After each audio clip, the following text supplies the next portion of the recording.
We have a lot to discuss, and Lachie Neale's with us in Brisbane to give us the flavour from up north. Lachie, great to have you back. Thanks for having me, Jared. Robbo, g'day, Doc. I know the Michael Voss story belongs to another generation, and it belongs to really football lore. Do you have an appreciation, Lachie, that the great Lion King and the mark that he made at the Gabba is he's marching in enemy colours? Yeah, absolutely. He's a superstar, former player for the football club, Hall of Fame. His photo is everywhere at the Gabba and at the new facility as well. There's photos of Vossi everywhere, so appreciate his greatness. I was a Port supporter growing up, so he used to beat up my Port boys a fair bit until 04, which was nice to get one back on him. But yeah, superstar player, and he's done a great job with the Blues the last couple of years. So yeah, hopefully we can knock him off on the weekend, but he will always be a legend of the footy club. It's a pretty great story arc, Sam, isn't it? Yeah, it's funny how it's all sort of panned out in the end, and he's been speaking highly of his time up there, and mentioned to us after the game he's never lost a prelim at the Gabba, so we're hopefully bringing a bit of a good omen up there, which is a bit funny after the game. But no, it's funny how the world works, Jared. There's just storylines everywhere along the thing, and to have Vossi as a Blue heading up to his old den, it's yeah, pretty crazy. How are you? How's the one of the most talked about wings in football? I'm good. Yeah, I managed to, although it didn't look great, I've managed to sort of come out of it really well, pain-free. Pretty much got all my movement back in my shoulder, so I'll train tomorrow, not contact, and just try and rest up a bit. But so no, clearly it pops out when you're dislocated a shoulder. We know a lot of people. It pops in and out. Here's the play here. This happens all the time. You overstretch, bang, out it goes. Just tell us. It doesn't look great. I've never done a shoulder, so it's sort of unknown territory for me. But it's obviously out for a fair period. Did you of time. look at it? What were you thinking then? Well, to be honest, I looked down and thought my year was done. Shoulders generally aren't great news when you do them the first time, but yeah, over the next sort of period of time was pretty crazy, my emotional state of where my head went. But no, pretty lucky that it was probably, it's a bit strange to say, but it was probably the best case scenario for popping your shoulder out. And I've been able to do a lot of rehab this week and get myself to a really good spot. You jumped ahead down the rooms. What happened down the rooms? Well, I went through every emotion you can possibly think of, to be honest. But who went down with it? Just the doctor? So the physio and one of our welfare staff went down, and on the way off, Rose, our physio, he sort of gave it a yank and it popped back into its spot, and essentially went down and then had 5 minutes to sort of try and decompress what had happened and think about what we're going to do, whether I had the strength and the range to Who asked you that question? Was it the doctor? Yeah, the doctor. Or was the box in contact to say, are you ready to go back on, or are they waiting for the doctor to report back to them? Can I ask a ridiculous question? Is it excruciatingly painful? I think some of them are. As much as I want to stand here and say I'm tougher than I am, mine wasn't overly painful, whether that was the shock or whatever of the occasion. It was uncomfortable, but it wasn't excruciating. I've spoken to lots of guys about their shoulders, as you can probably imagine, this week, but popping it out the front isn't as painful as popping it out the back, so I had a tick there. But to answer your question... Yeah, when was the decision made? Well, basically went down there for 5 minutes, had a quick look at it, had a few tests and bits and pieces, and then it was sort of between me, the doc, and the physio, and then Vossi at half-time. We sort of just worked through a process around whether I thought I could go out there and play and compete and do my role for the team, and we sort of got to that conclusion. Rolled down there and struck it up, did a very poor fitness test against Sammy Durden at half-time. This might be illogical, but did it come into play that this was a qualifying final, this was an elimination game, you've got to get back out there and give your best, or was it, no, I'm ready to go?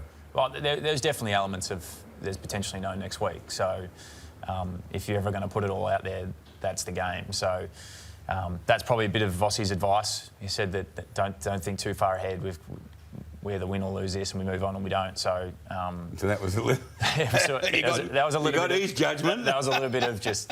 No, we spoke through like probably that scenario a few times, and by the time I was having the conversation with Vossi, I was already taking my shoulder up. So my decision was already made by then. So we have an emotional stake now in watching you play. So I watched closely. You shirked nothing physically, took overhead marks, which took my breath away. So how do you work your way through it?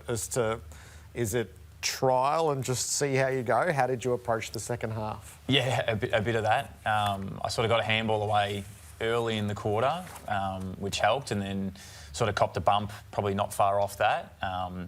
The thing that I probably didn't really test was the overhead mark, which sort of came when I was deep in D50, so I had to sort of go up for it. So, but it's a bit of that.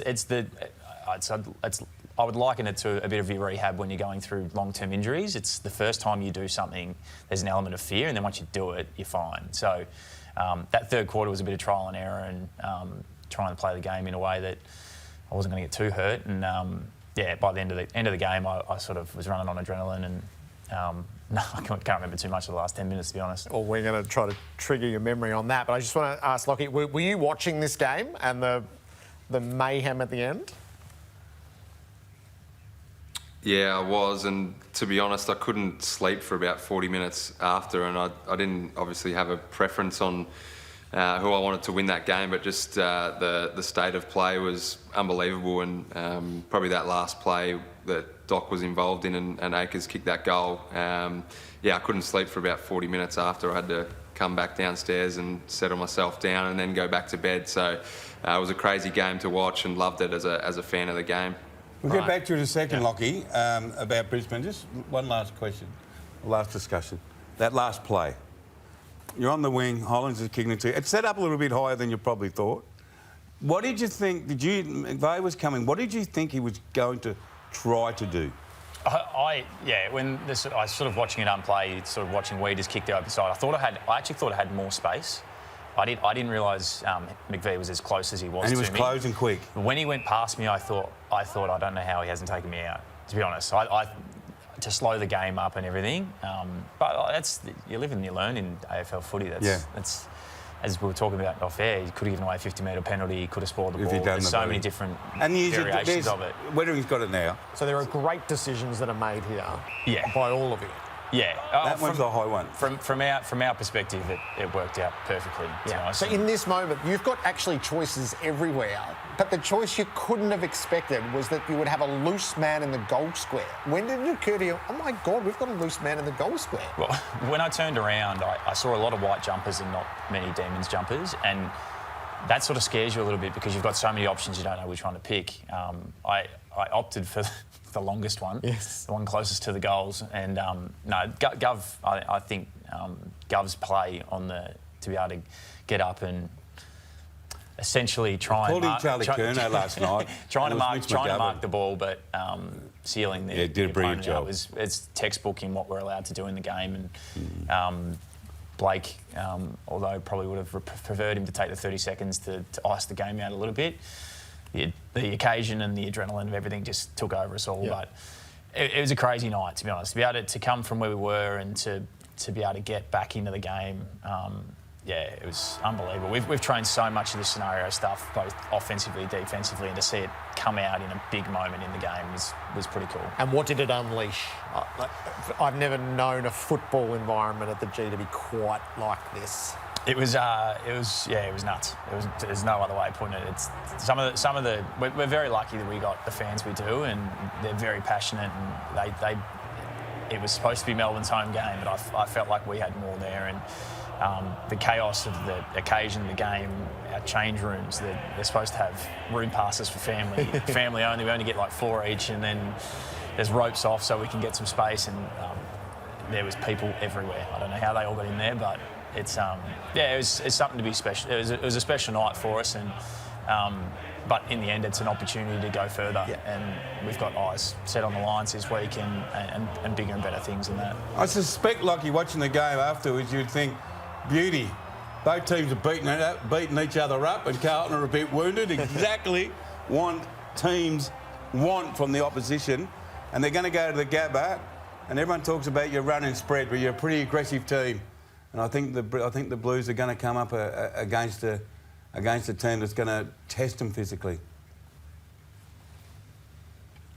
Yeah, well, I think it's easy to say that, but you can also look at it the other way. They've had two really close, tight finals finishes, so they're sort of battle-hardened and battle-ready. So we've been through both scenarios.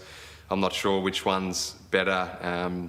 We've lost a couple of prelims both ways, so I'm not sure what's the best avenue, but yeah, we sort of feel the other way, that they'll be sort of battle-hardened and ready to go down to the wire and throw everything at us. So we've got to be prepared for that. So what did you do in the off week? Did you have a pretty robust match sim and training sessions preparing for an aggressive game, or did you lighten the load on the bodies? No, I was a little bit lighter than a match, obviously, but we still got some really good Ks in on Saturday. We had a session Saturday morning, which was a pretty long session. It sort of felt a little bit like pre-season, and the weather here is getting pretty warm too, so it was nice and hot. So we got some good Ks in. There was still an element of match sim and some handball games and stuff, so you get that physical element to it, but it wasn't full tilt, but we basically repeated what we did in the bye week leading into Port Adelaide. So we felt that we were primed and ready for that game. So hopefully it works again. How concerned should we be about the Jack Payne injury, Lachie? Not training today, and from afar, it feels like we've got our ears pricked for this now. Yeah, Payne's doing everything he can to get up. I think ankles are pretty sore for the first sort of week or two, and then it can recover pretty quickly. So we're hoping that he'll be right to go. We've got another session on Thursday that he's got a chance to put his hand up and prove his fitness, but we've got guys in the reserves that have been playing all the way through as well. They lost their prelim to Werribee on the weekend, so they've played footy the whole way through, which has been great for our footy club. So we've got guys like Darcy Gardner and Dara Joyce, who's played some footy this year as well, who can come in if Payne doesn't get up, but the club will give Payne every chance. I'm sure he's had a great season and been so important for us. So, yeah, we'll wait and see, but I'm not too sure which way it'll play out yet. It's really always interesting in preliminary final weekend with the team that has the bye, Lachie, and you're right about going up against a Carlton team who are match hardened. Do you sense, though, there's a sense of calmness about the Lions with your recent history and your pretty good performances, but haven't been able to get there? Do you think there's a bit of calmness, a bit of knowledge this year with your Lions? Yeah, I think so. We've been here 2 or 3 times. We've played a fair few finals. I think this is our 5th final series in a row. So we sort of know what to expect, what's coming. I wouldn't say we're calm. We're still on edge. Feel like we play our best footy when we are like that. So we're probably just more mature. We know what's coming, and we're excited for the opportunity. But I feel like the group knows that now's the time, and we're looking forward to putting in a good performance at the Gabba on Saturday. But it's going to be a great game. Like I said, Carlton have played 2 great finals, and their sort of lack of experience, I suppose, is sort of erased now, I think, with their last couple of games. So it's going to be on. It'll be great. The last bit of news was Jack Silvani signed for 2 more years to stay at the Blues. He's sort of been through a lot this year as to how this was going to pan out for his teammates. What's your sense of that?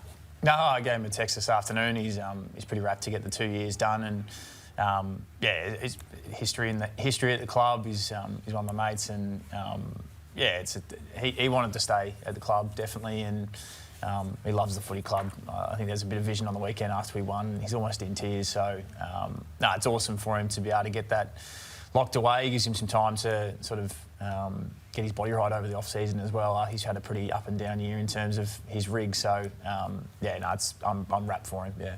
It's great to have you both with us on such a night. Lachie, the very best of luck hosting another preliminary final as you look for a second grand final in your career. Thanks, guys. Appreciate it. Have fun. Sam, there's this wonderful pilgrimage of Carlton people heading north, so you'll be well represented when you get to the Gabba, I reckon. Yeah, there's been a bit of chaos trying to get the tickets and the airfares all sorted. So looking forward to having all of our fans up there, and which should be a cracking game of footy.